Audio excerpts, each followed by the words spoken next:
Welcome to the very first video of The Frugal Flirt. If you're here right now watching this, that means you're seeing the very first video of my new channel. You can say you started from the beginning, from the bottom. My name is Garen, and with this channel, I'm going to teach you how to date economically.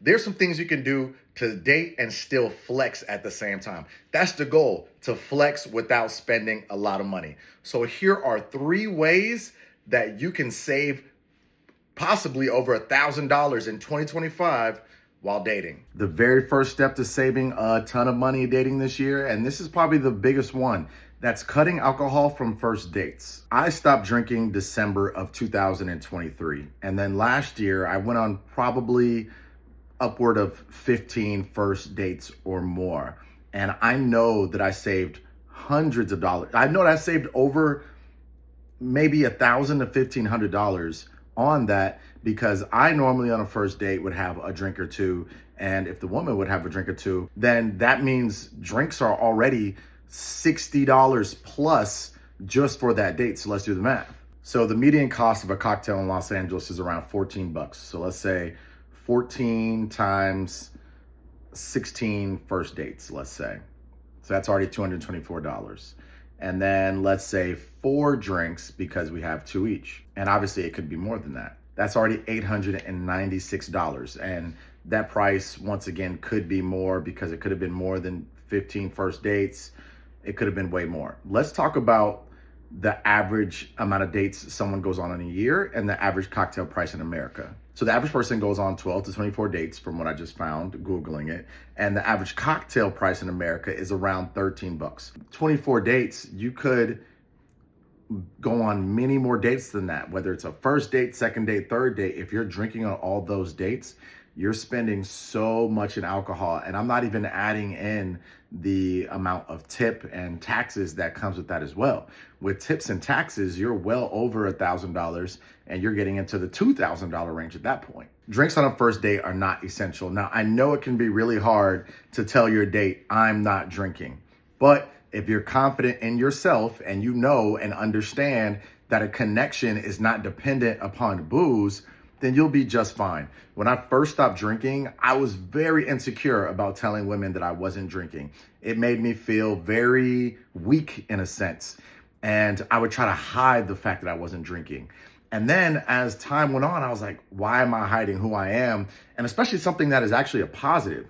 And this, to my surprise, there were so many women that were so grateful and thankful that I was on that trajectory, because that's what they wanted to do as well. And the women that like to drink and get drunk often, I realized that they weren't for me. So it worked out all around. If you prefer a more laid back vibe, you can do the opposite. You can go for drinks only and skip the meal.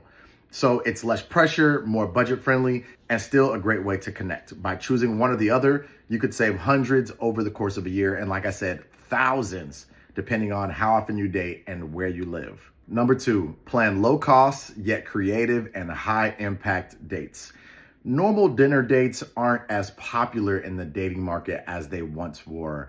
People want to go on more creative dates, less pressure, more active than any time before. So there are some really economical things you can do that are not only better than a dinner date, but also cheaper. Obviously, it depends on what level you are with someone, but you can go on a walk or a hike. You can go to a local museum on free admission days. On top of that, you can explore a new neighborhood and kind of check out what activities they have as you walk and look at different stores and stuff like that.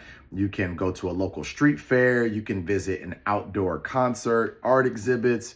You can have a picnic in the park and have all the things prepared in a picnic basket.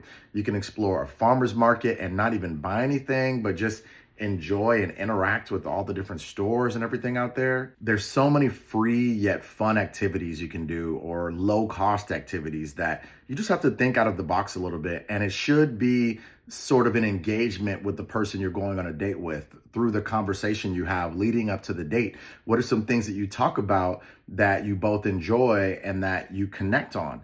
That will help you decide what the date should be, instead of just something that is generic and fits everyone, like a dinner date. And number 3, you can earn cash back on purchases you're already making.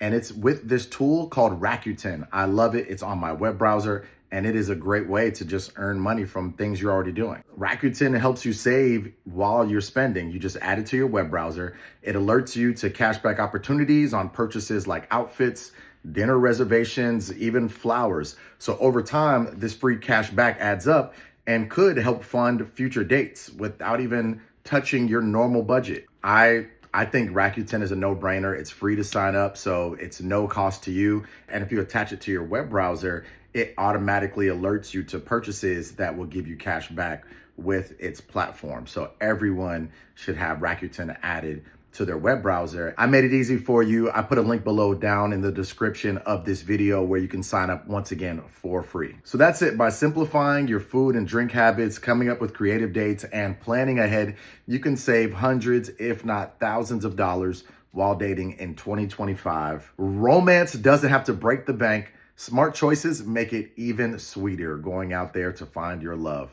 So if you want to continue to learn tips on how to save money while dating, go ahead and give this channel a follow. And I appreciate you watching the very first video of The Frugal Flirt.